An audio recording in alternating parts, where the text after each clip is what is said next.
पिछली क्लास में हमने पर्यावरण क्या है, पर्यावरण के क्या क्या घटक है, इस पर बहुत गंभीरता पूर्वक चर्चा की थी, विस्तार से बातचीत की थी।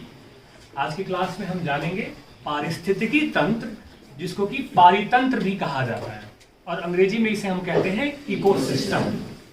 इकोसिस्टम क्या है, इकोसिस्टम के प्रकार क्या क्या है, कितने प्रकार के पारिस्थितिकी तंत्र देखे जाते हैं, और सबसे महत्वपूर्ण पारिस्थितिकी तंत्र की जो संरचना है, ठीक है, उसका जो स्ट्रक्चर है, कैसे पारिस्थितिकी तंत्र निर्मित होता है, यह जानेंगे। अंत में हम यह भी जानेंगे कि जो ये खाद्य श्रृंखला है पर्यावरण में, जो कि पारिस्थितिकी तंत्र का एक बहुत ही जरूरी और महत्वपूर्ण आयाम है, वह खाद्य श्रृंखला क्या होती है या फूड चेन सिस्टम किसे कहते हैं। ठीक है, तो सबसे पहले हम जानेंगे कि पारिस्थितिकी तंत्र या इकोसिस्टम किसे कहते हैं। तो किसी विशेष भौगोलिक क्षेत्र में समस्त जीव जो उसमें पाए जाते हैं, उनके और भौतिक पर्यावरण के बीच जो संबंध होता है, उसे हम पारिस्थितिकी तंत्र कहते हैं।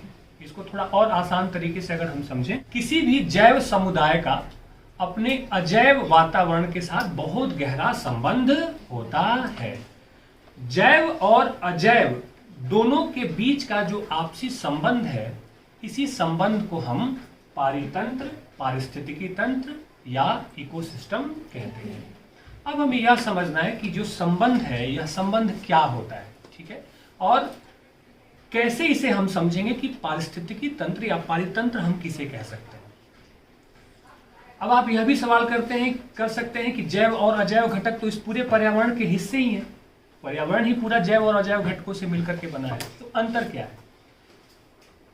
पारितंत्र या पारिस्थितिकी तंत्र किसी खास भौगोलिक क्षेत्र में जैव और अजैव घटकों के बीच का जो संबंध होता है, उसे हम पारिस्थितिकी तंत्र कहते हैं। जैसे कि तालाब है, ठीक है, एक छोटा सा तालाब है, उसमें जल है, छोटी मछलियां हैं, बड़ी मछलियां हैं, कीड़े मकोड़े हैं, है कि नहीं है, तो उस तालाब को हम एक पारिस्थितिकी तंत्र कह सकते हैं। कैसे? मछलियों का जीवन जल पर निर्भर है, छोटी मछलियां कीड़े मकोड़े को खाती हैं, ठीक है, छोटी मछलियां को बड़ी मछलियां खाती हैं, और बड़ी मछलियों को भी खाने वाले कुछ जलीय जीव उसमें मौजूद होते हैं। तो आप देख रहे हैं कि एक क्षेत्र विशेष में, ठीक है, जो जीव हैं एक दूसरे पे क्या हो रहे हैं, निर्भर कर रहे हैं अपने जीवन के लिए। वन का उदाहरण आप ले लीजिए, जंगल है, उसमें जंगली जीव हैं, कुछ ऐसे जीव हैं जो फल मूल खाते हैं, उनको खाने वाले कुछ बड़े जीव हैं, उनको भी खाने वाले कुछ जीव हैं। तो इस तरह से वन क्या हो गया, एक पारिस्थितिकी तंत्र हो गया। तालाब क्या हो गया, एक पारिस्थितिकी तंत्र हो गया। नदी क्या हो गया, एक पारिस्थितिकी तंत्र हो गया। एक क्षेत्र विशेष में, एक भौगोलिक क्षेत्र विशेष में रहने वाले जीवों का अपने अजैव घटकों के साथ जो संबंध होता है, उसे हम पारिस्थितिकी तंत्र कहते हैं। इस प्रकार आप यह समझ सकते हैं कि पर्यावरण जो हमारा है, इस पर्यावरण में लाखों करोड़ों पारिस्थितिकी तंत्र पाए जाते हैं, है कि नहीं है।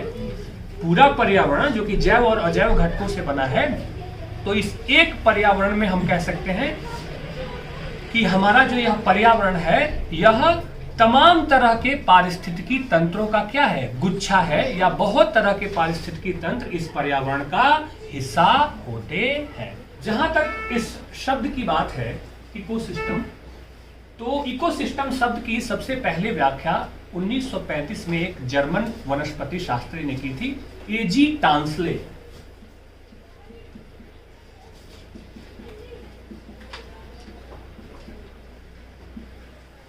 एजी टांसले एक जर्मन वनस्पति शास्त्री थे, जिन्होंने 1935 में पारिस्थितिकी तंत्र की सबसे पहले एक विशद व्याख्या प्रस्तुत की थी। उनका कहना था कि पारिस्थितिकी तंत्र भौतिक तंत्रों का एक विशिष्ट प्रकार है, जिसकी रचना जैविक तथा अजैविक घटकों से होती है। जैविक घटक लिविंग कंपोनेंट्स और अजैविक घटक नॉन लिविंग कंपोनेंट्स। उनका कहना है कि पारिस्थितिकी तंत्र जो है, भौतिक तंत्रों का एक विशिष्ट प्रकार है, जिसकी रचना लिविंग और नॉन लिविंग चीजों से होती है। साथ ही साथ उन्होंने यह कहा, यह खुला होता है तथा विभिन्न आकार और प्रकार का होता है। ठीक है, अगर सिर्फ यह इतना कहते कि पारिस्थितिकी तंत्र जैव और अजैव घटकों से मिलकर के बना है, तो यह अधूरी बात होती।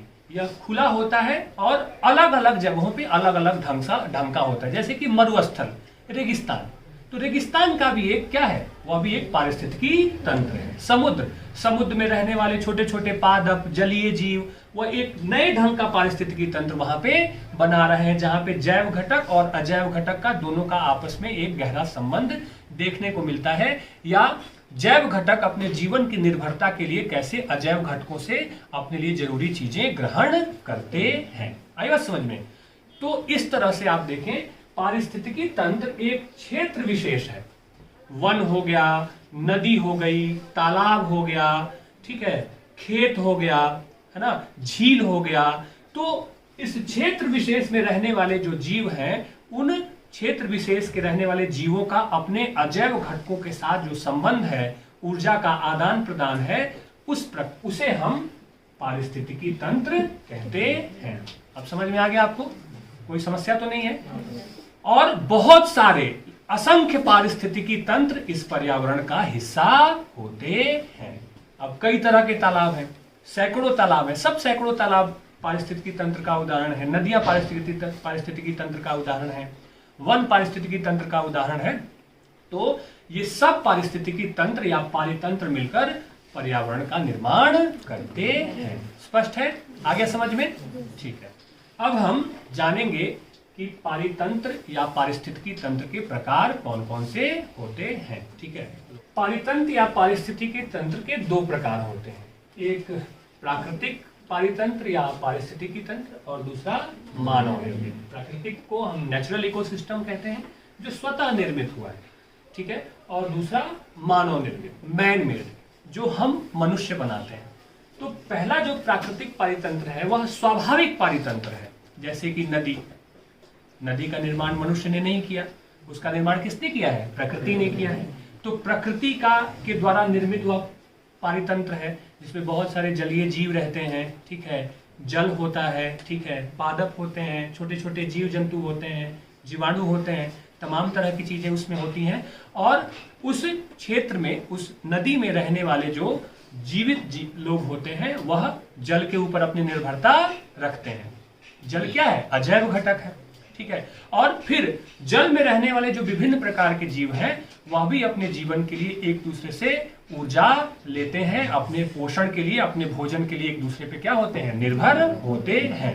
समुद्र हो गया, समुद्र भी प्रकृति का बनाया गया है, प्रकृति ने इसका निर्माण किया है। वन, जंगल, ये सारी चीजें क्या है? प्राकृतिक द्वारा निर्मित पारितंत्र है। इस प्राकृतिक पारितंत्र में मनुष्य का कोई हस्तक्षेप नहीं होता है। हस्तक्षेप से मतलब कि मनुष्य इसको नहीं बनाता है, इसका निर्माण किसने किया है? प्रकृति ने किया है। इस प्राकृतिक पारितंत्र में जैविक घटक जो होते हैं, लिविंग थिंग्स होते हैं, उनका उद्भव, विकास, विनाश, ये सारी चीजें इस क्षेत्र विशेष में पाए जाने वाले जो अजैविक घटक है, नॉन लिविंग थिंग्स है, उनसे प्रभावित होता रहता है। ठीक है, आगे बात समझ में। दूसरा है मानव निर्मित। आप सबको मालूम है कि मनुष्य इस सृष्टि का सबसे ज्यादा विवेकशील प्राणी है, बुद्धिमान प्राणी।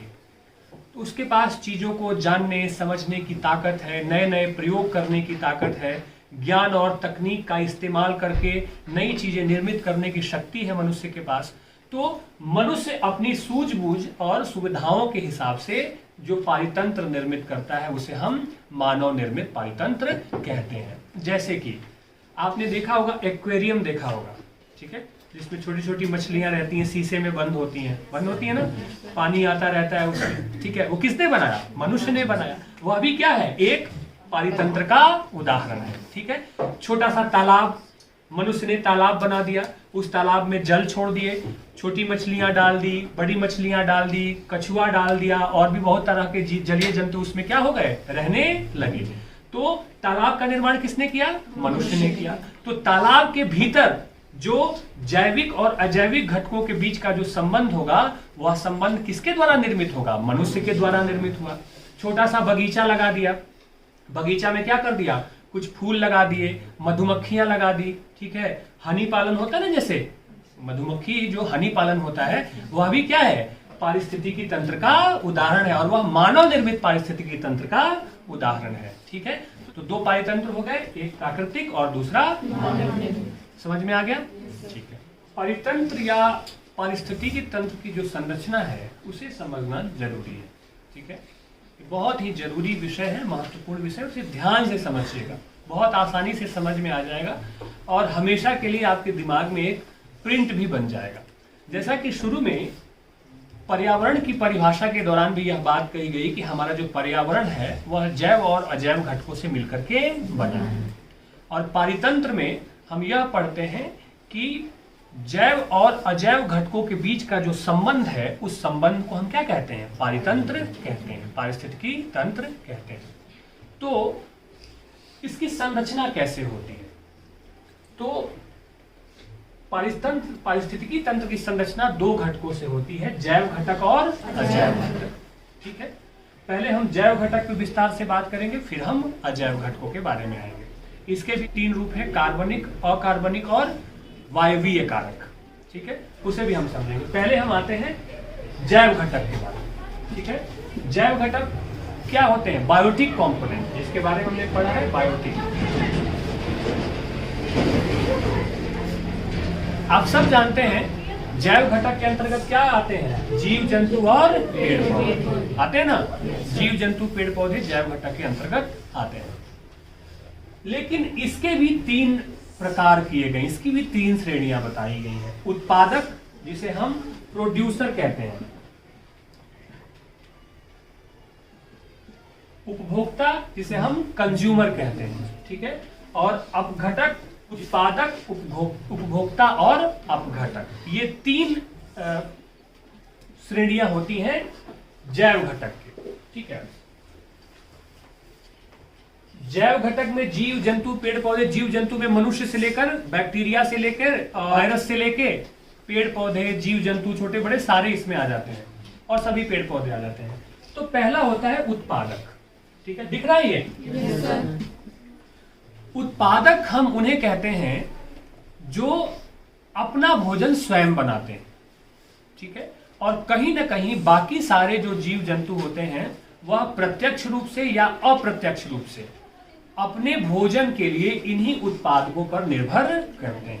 और उत्पादक कौन होते हैं? पेड़ पौधे होते हैं, जो अपना भोजन स्वयं बनाते हैं। आप सबने पढ़ा होगा कि प्रकाश संश्लेषण की प्रक्रिया, ठीक है, कि पत्तियों में क्लोरोफिल नामक एक तत्व पाया जाता है। ठीक है, जो सूर्य की रोशनी से, ठीक है, रोशनी ग्रहण करता है, और प्रकाश संश्लेषण की प्रक्रिया में पौधे अपने लिए भोजन स्वयं तैयार करते हैं। तो चूंकि यह स्वयं अपने भोजन के लिए स्वयं पर निर्भर होते हैं, अपना भोजन स्वयं तैयार करते हैं, इसलिए हम इन्हें क्या कहते हैं? उत्पादक कहते हैं, जो क्रिएट करे, प्रोड्यूस करता हो। और इसलिए हम पौधों को स्वपोषी भी कहते हैं या आत्मपोषी भी कहते हैं। ठीक है, आगे बात समझ में? तो जो पहली श्रेणी है जैव घटक की, उत्पादक, इसे आपने समझ लिया कि प्रकाश संश्लेषण की प्रक्रिया में पौधे अपना भोजन स्वयं बनाते हैं, और इन्हें हम उत्पादक कहते हैं क्योंकि ये अपने भोजन के लिए दूसरों पर निर्भर नहीं है। आगे बात समझ में? और इसके बाद आता है उपभोक्ता।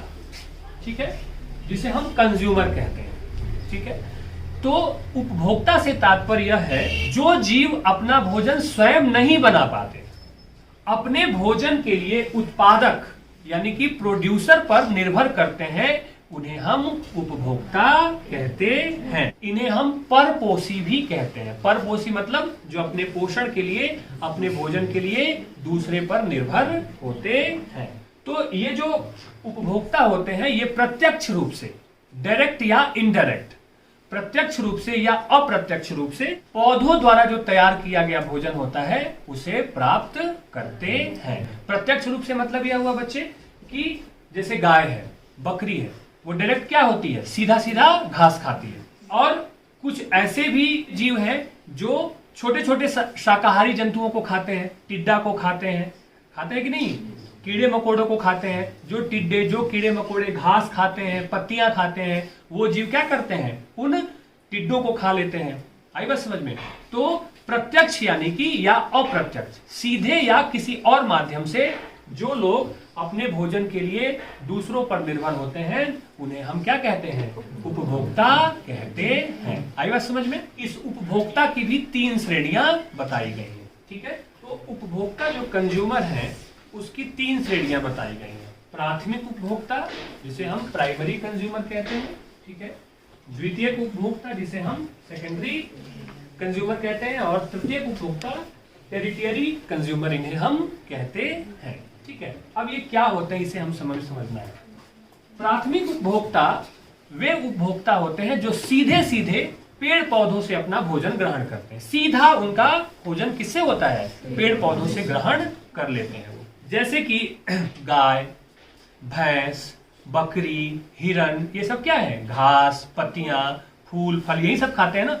तो आप देख रहे हैं कि ये गाय हो गई, ठीक है, या भैंस है, ठीक है, या हिरण है, या सीधा सीधा क्या करते हैं? पेड़ पौधों को अपने भोजन के रूप में, फल मूल और पेड़ पौधों को अपने भोजन के रूप में क्या करते हैं? स्वीकार करते हैं। यानी कि डायरेक्ट ये सीधे सीधे सिर्फ और सिर्फ ये शाकाहारी जीव होते हैं, ठीक है। तो इन्हें हम प्राथमिक उपभोक्ता कहते हैं, ठीक है।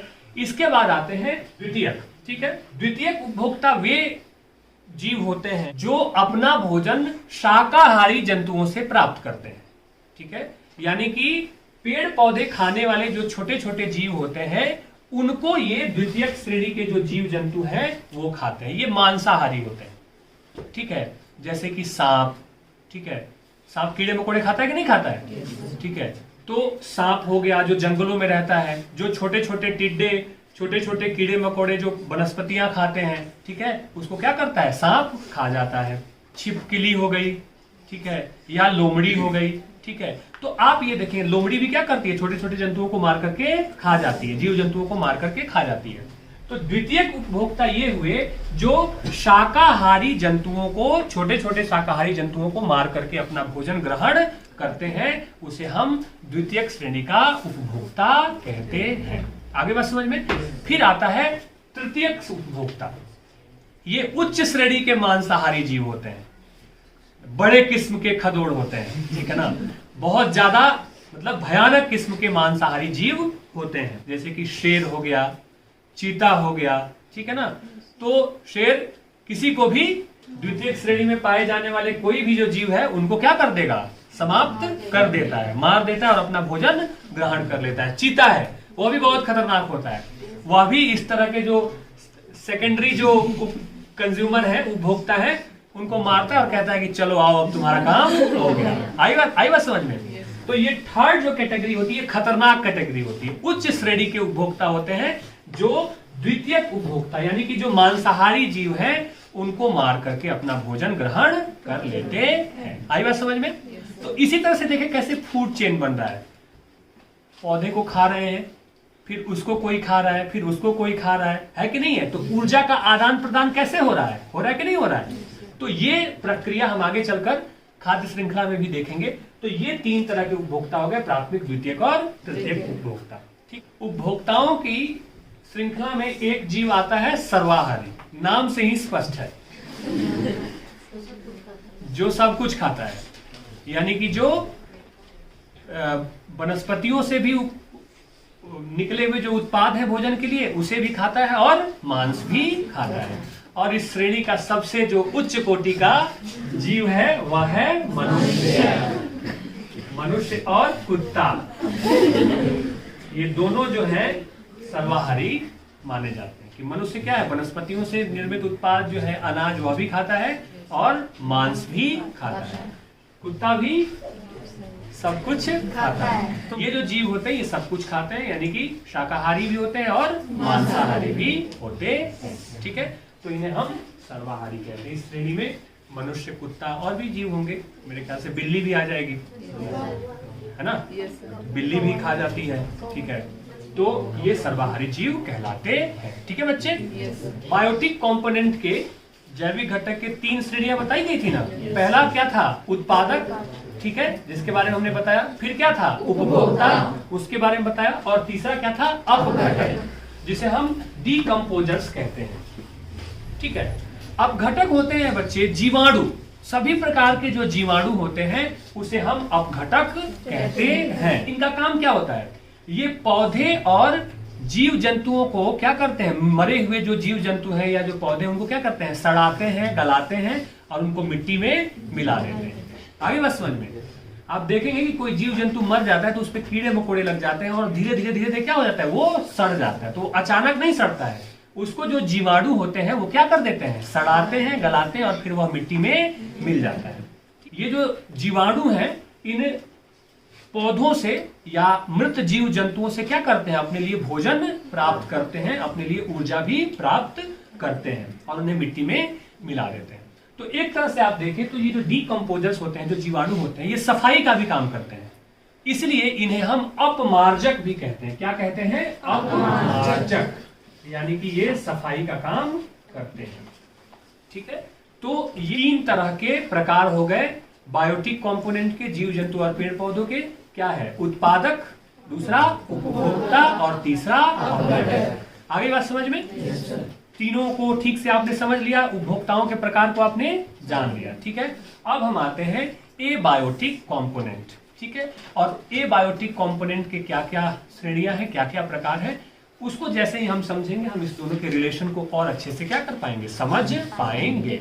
लेकिन आप जो चार्ट बनाइएगा, ठीक है ना, आंसर दिखाने के लिए, तो पारिस्थितिकी तंत्र की संरचना, बायोटिक घटक, एबायोटिक घटक, बायोटिक घटक के जो 3 हैं वो भी लिख देना है और एबायोटिक के जो 3 हैं वो भी आपने इधर लिख देना है और उसके बाद फिर एक एक करके सबकी व्याख्या करनी है। आगे बात समझ में। अभी अंत में मैं चार्ट खुद भी बना दूंगा ताकि आपको चीजें और स्पष्ट हो जाएंगी। ठीक है, पारिस्थितिकी तंत्र का जो संरचना है उसमें पहले हमने देख लिया कि जो बायोटिक घटक है, जैविक घटक, उसकी कौन कौन सी श्रेणियां हैं, कौन कौन से रूप हैं उसमें आते हैं।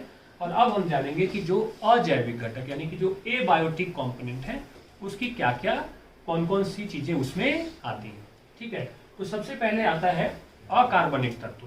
ठीक है, जिनको कि हम इनऑर्गेनिक सब्सटेंस कहते हैं। इस पूरे अजैविक घटक को अगर आप देखें तो इसमें क्या आएगा, जल आएगा, खनिज लवण आएगा, ठीक है ना, सूर्य की ऊर्जा आएगी, हवा, जो भी अजैविक चीजें हैं, आई बात समझ में, जिसके ऊपर क्या होते हैं, जैविक घटक निर्भर होते हैं।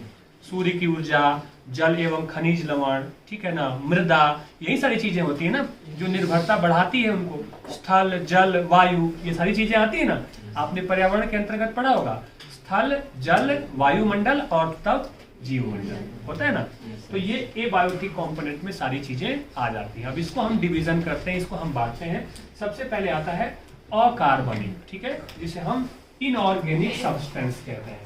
सबसे पहले आता है अजैविक घटक के 3 भाग किए गए हैं, अकार्बनिक, कार्बनिक और वायवीय कारक।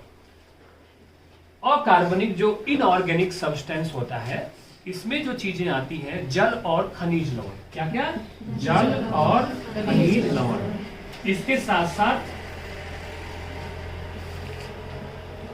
वायुमंडल में पाई जाने वाली जो गैसें होती हैं वह भी इसके अंतर्गत आती है। कौन कौन सी हैं, कार्बन डाइऑक्साइड, ऑक्सीजन, नाइट्रोजन, ठीक है। खनिज लवण में कौन कौन से हैं, पोटेशियम है, मैग्नीशियम है, कैल्शियम है, इत्यादि जितने भी तरह के खनिज लवण होते हैं वो सब इसमें आ जाते हैं। आप देखें कि पेड़ पौधे जो हैं वो अपने भोजन निर्माण के लिए, जिन पेड़ पौधों को हम क्या कहते हैं, उत्पादक कहते हैं, वो पेड़ पौधे अपने भोजन निर्माण के लिए किस पे निर्भर करते हैं, जल और खनिज लवण पर निर्भर करते हैं। सूर्य के प्रकाश की उपस्थिति के अलावा जल और खनिज लवण की भी आवश्यकता होती है। और सर्वप्रथम उत्पादक जो है, प्रोड्यूसर, इनका जल, खनिज लवण इत्यादि का क्या करते हैं, उपयोग करके अपना भोजन बनाते हैं, अपने लिए ऊर्जा तैयार करते हैं।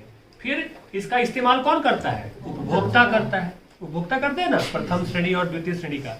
और अपघटक क्या करते हैं, अपघटक बाद में इन उपभोक्ताओं को फिर से अकार्बनिक तत्व यानी कि जल, खनिज लवण और मृदा में क्या कर देते हैं, बदल देते हैं। कैसे, जो पेड़ पौधे हैं, मरे हुए जीव जंतु हैं, वो क्या होते हैं, जब अपघटक उनको सड़ाते हैं, गलाते हैं, तो किस में बदल जाते हैं, मिट्टी में बदल जाते हैं, ह्यूमस में बदल जाते हैं, पत्तियां ह्यूमस में बदल जाती हैं कि नहीं बदल जाती हैं।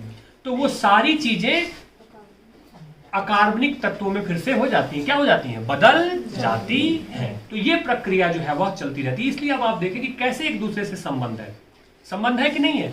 इसी जल और खनिज लवण का इस्तेमाल पौधे अपने भोजन के लिए करते हैं, ठीक है, पौधों से उपभोक्ता उसको प्राप्त करते हैं और उपभोक्ताओं को अपघटक सड़ा गलाकर फिर से इसी खनिज लवण और मृदा में क्या कर देते हैं, उसको बदल देते हैं। आई बात समझ में।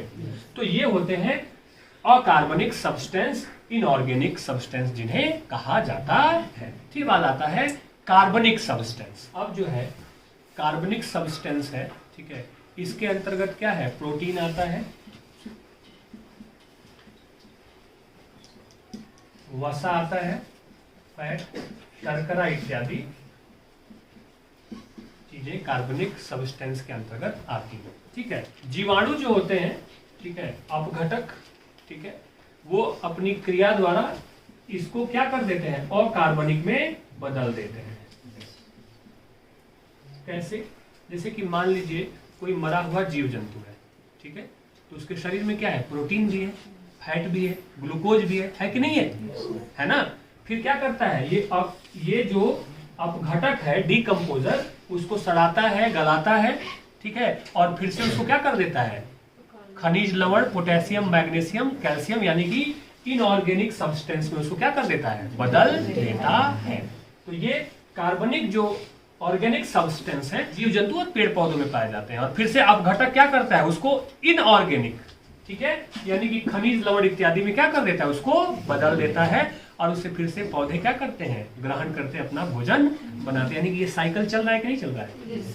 पूरा साइकिल चल रहा है ना, देख रहे हैं ना, पौधे से जीव जंतु, जीव जंतुओं से क्या, अपघटक, और अपघटक फिर से इनऑर्गेनिक सब्सटेंस में उसको बदल देते हैं, और फिर से उस इनऑर्गेनिक सब्सटेंस को पेड़ पौधे लेकर के अपना भोजन बनाते हैं। तो देखें आप, एक साइकिल चल रहा है।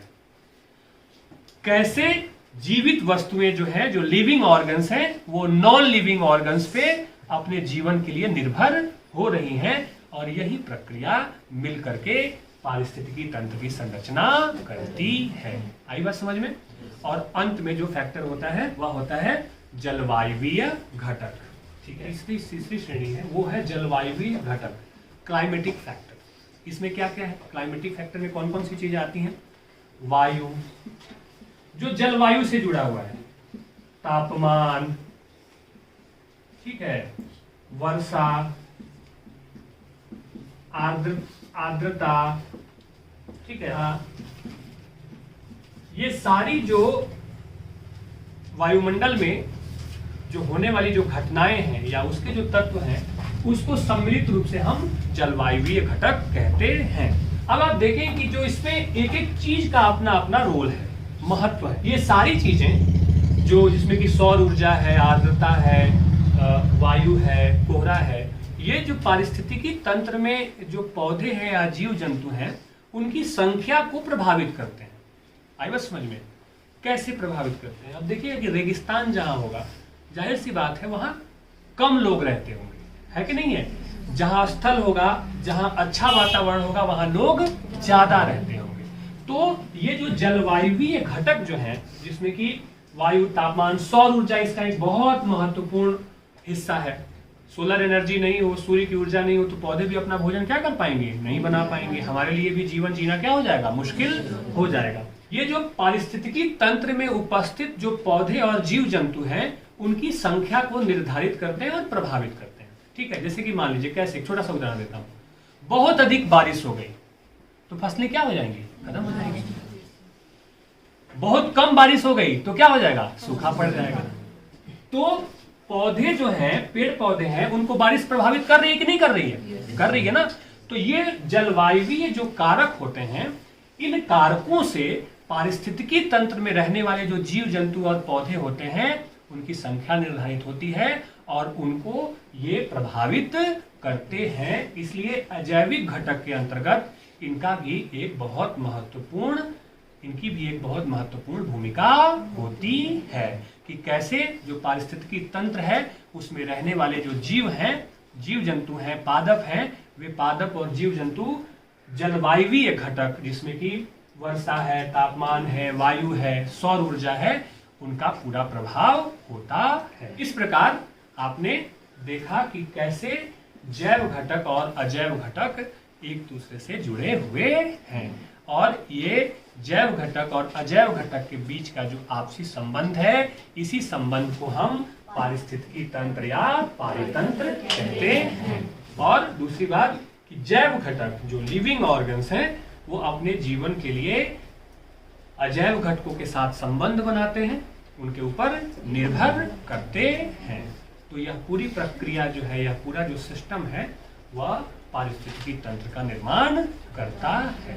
तो हमने क्या समझा, पारिस्थितिकी तंत्र किसे कहते हैं, ठीक है, पारिस्थितिकी तंत्र के प्रकार क्या क्या हैं और पारिस्थितिकी तंत्र की संरचना कैसे होती है। पारिस्थितिकी तंत्र की संरचना को अगर चार्ट में दिखाना हो तो वो चार्ट मैं आपको बना देता हूँ। हालांकि मैंने बना दिया था, आप खुद भी बना सकते हैं, लेकिन आसान तरीके से एक छोटा सा चार्ट मैं आपको बना देता हूँ ताकि परीक्षा में लिखते हुए आप उस चार्ट का इस्तेमाल करें, ठीक है ना। इस तरह से आप चार्ट बनाएंगे, ठीक है। पारिस्थितिकी तंत्र की संरचना को समझाने के लिए पारिस्थितिकी तंत्र की संरचना दो घटकों से होती है, जैव घटक और अजैव, बायोटिक कंपोनेंट और एबायोटिक कंपोनेंट। बायोटिक कंपोनेंट में कौन कौन आते हैं, जीव जंतु और पेड़ पौधे। इसको हम तीन भागों में बांटते हैं, ठीक है, उत्पादक, उपभोक्ता और अपघटक, ठीक है। उत्पादक आप जानते हैं किसे कहते हैं, उपभोक्ता की भी तीन श्रेणियां बता दी गई हैं, और अपघटक क्या होता है, डिकम्पोजर, जो जीवाणु होते हैं, ठीक है। फिर आ जाता है अजैविक घटक, अकार्बनिक, अकार्बनिक में खनिज, लवण, वो बाकी सारी चीजें आ जाएंगी, वायुमंडल की सारी गैसें आ जाएंगी। कार्बनिक यानी कि जीव जंतु में पाया जाने वाला जो प्रोटीन है, पेड़ पौधों में पाया जाने वाला जो प्रोटीन है, फैट है, वो सारी चीजें इसमें आ जाती हैं। और जलवायवीय तत्व यानी कि ये जो पेड़ पौधे और जीवन, जो जीव जंतु है, उनकी संख्या निर्धारित करते हैं, उनको प्रभावित करते हैं, ये तीसरा फैक्टर। इस प्रकार आप देखेंगे कि इसका इससे और इसका इससे एक गहरा लिंक है, एक गहरा संबंध है, और इसी संबंध से पारिस्थितिकी तंत्र की संरचना होती है। स्पष्ट है, आगे समझ में कोई दिक्कत तो नहीं है। खाद्य श्रृंखला जिसको हम फूड चेन कहते हैं, अभी हमने देखा फूड चेन से संबंध दिया है, खाद्य श्रृंखला से संबंध दिया है कि इस पर्यावरण में पाए जाने वाले जितने भी जीव हैं, ठीक है ना, वो अपने भोजन के लिए कहीं ना कहीं एक दूसरे पे क्या होते हैं, निर्भर होते हैं, ठीक है। और इसी निर्भरता को, जो ऊर्जा का आदान प्रदान करते हैं एक दूसरे से जीवन जीने के लिए, इसी प्रक्रिया को हम क्या कहते हैं, खाद्य श्रृंखला कहते हैं। आपने देखा होगा कि पेड़ पौधे कैसे जल और खनिज, लवण और सूर्य की उपस्थिति से क्या करते हैं, भोजन का निर्माण करते हैं, ठीक है। उस पेड़ पौधे को कोई जीव खाता है, ठीक है, उसको कोई दूसरा जीव खाता है, ठीक है। तो क्या हो रहा है, एक जगह से दूसरे जगह ऊर्जा का क्या हो रहा है, आदान प्रदान हो रहा है, ठीक है।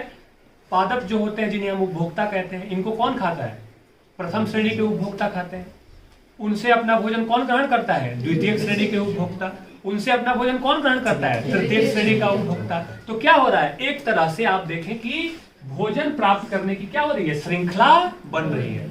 उत्पादक, ठीक है, उत्पादक से प्रथम श्रेणी, है ना, फिर द्वितीय श्रेणी, फिर तृतीय श्रेणी। तो आप ये देख रहे हैं, और उत्पादक जो है वो अकार्बनिक तत्वों, ठीक है ना, इनऑर्गेनिक सब्सटेंस, ठीक है, जिसमें कि पोटेशियम, मैग्नीशियम, खनिज लवण आदि तत्व पाए जाते हैं, उनसे क्या करते हैं, अपना भोजन बनाते हैं। इसको ग्रहण करता है प्रथम श्रेणी, इसको ग्रहण करता है द्वितीय श्रेणी, और इसको ग्रहण करता है तृतीय श्रेणी, ठीक है। और एक चौथा श्रेणी भी है जो सर्वाहारी है, जो कहीं भी इंटरफेयर कर सकता है। आई बात समझ में। तो इस तरह से आप देखेंगे कि भोजन की एक श्रृंखला बन रही है, ऊर्जा प्राप्त करने के लिए एक दूसरे की निर्भरता क्या हो रही है, स्पष्ट दिखाई दे रही है। इसी सिस्टम को, इसी श्रृंखला को हम खाद्य श्रृंखला कहते हैं। एक उदाहरण दे दूं आपको, घास है, ठीक है, घास को खाया किसने, टिड्डी ने।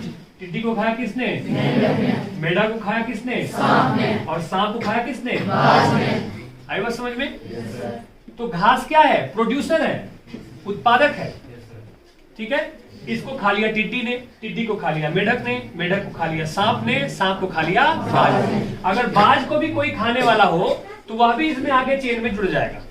समझ रहे ना मेरी बात। और अगर मान लीजिए घास को टिड्डी ने खाया और टिड्डी को सांप ने खा लिया, ठीक है, तो यहाँ सांप के बाद आप यहाँ भी बाज जोड़ सकते हैं। समझ रहे कि नहीं है। तो कहने का मतलब यह है कि एक ही पारितंत्र में कई तरह की खाद्य श्रृंखलाएं पाई जा सकती है, ठीक है ना। उसके स्टेप बड़े हो सकते हैं, कई चरण उसके हो सकते हैं। तो आप यहां देख रहे हैं कि इस खाद्य श्रृंखला में उत्पादक से जो ऊर्जा का जो प्रवाह हुआ है भोजन के रूप में, एक से दूसरे, दूसरे से तीसरे और तीसरे से चौथे तक जा रहा है। और यह पूरी प्रक्रिया क्या हो रही है, दोहराई जा रही है।